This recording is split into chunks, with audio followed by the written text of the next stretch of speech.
Hello everyone, this is Matthew Brand. Thanks for watching. Today I'm going over the French laundry. I talked about this in the 5 books I think you should get for culinary school, but I'm going into more detail about it. This book uses a lot of ingredients that you won't find at your local grocery store.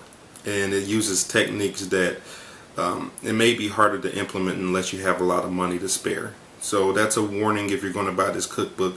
Don't expect that once you get the cookbook, which is pricey in itself. I believe it was about $50, maybe $60 at the time when I got it. Don't expect to be able to practice every recipe in it unless you have a lot of extra dough that you can eat away, basically. So, and eventually shit down the tube, because that's frankly where the food goes.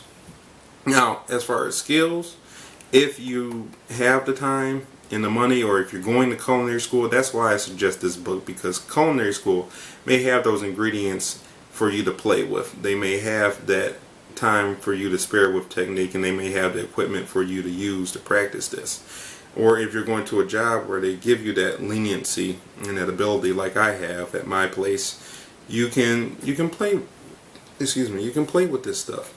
But otherwise, if you're not at a high-end restaurant, or you're not at a job or school where you can play with these things, this cookbook, I'm not going to say it's a waste of money. It's good for, its uses.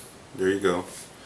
But it does have its problem, which is the food is expensive in it.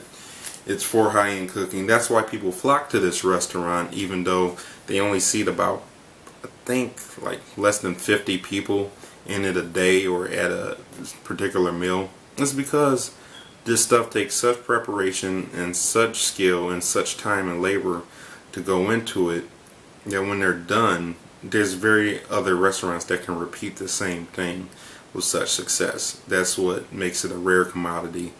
And those rare commodities are one way to make money as a chef, which is what you're really going to school for. It's not just for cooking, it's to learn how to use your food to make money.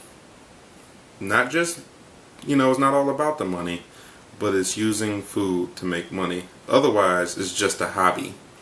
And nothing wrong with a hobby. You can spend money on a hobby, and if you have money to spend on this, great, hobby. But if what your goal as a career is to be a chef, you're going to need to be familiar with this, as well as more humble cooking procedures like you'd find in a diner or Coney Island or your basic run-of-the-mill restaurant where they serve steak and seafood. Anyway, I hope you have a great day. Thanks for tuning in. Like, comment, subscribe if you want more videos and reviews of books and other things I do. I hope you have a great day. Tune in next time. Check you later.